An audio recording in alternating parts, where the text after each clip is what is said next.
It is 10:15 p.m. I am 16 years old and in the worst pain of my life. I am in love with my straight best friend.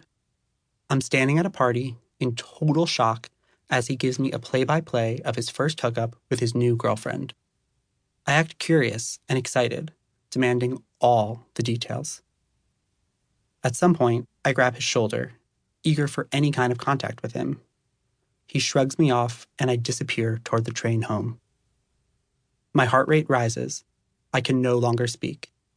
I'm standing at the train station. Flashes of our conversation. His face, her hands, his zipper. I double over, clutching my stomach. I tell myself, as I always do, that if I replay the scene in my mind, it will eventually hurt less. Pulse, mind, and tears racing. I am sure she doesn't see his beauty the way I do.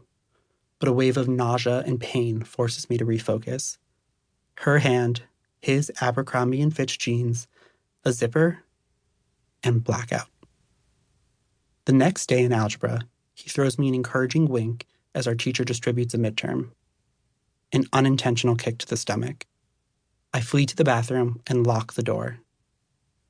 Big picture, I don't know anyone queer who can tell me that these feelings are normal. And from a practical perspective, nobody can tell me anything because I just locked myself in the bathroom. So, I turn on the tap and speak to myself. I look in the mirror and say out loud, for the first time, Adam Eli, you are gay. I let that sentence echo a little in the bathroom, for the drama.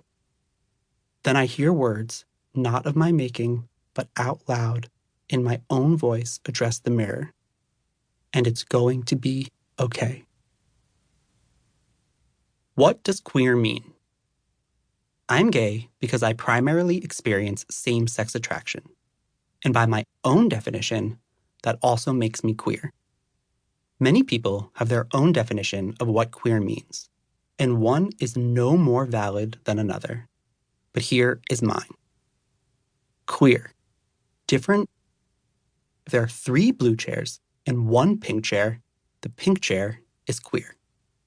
Queerness only exists in opposition to what's perceived as normal.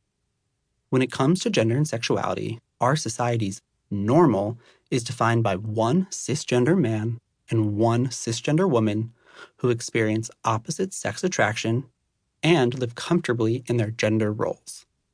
If you deviate from any part of that norm, welcome and pull up a seat. In my book, you are queer.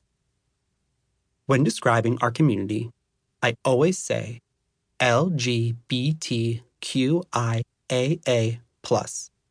Lesbian, gay, bisexual, trans, queer, intersex, asexual, ally, plus. The most important of these symbols is the plus sign. The plus sign opens the door for everyone. Perhaps you do not identify with any of these letters. Perhaps how you feel or how you are has not been verbalized to the world yet. You are loved and you are welcome here.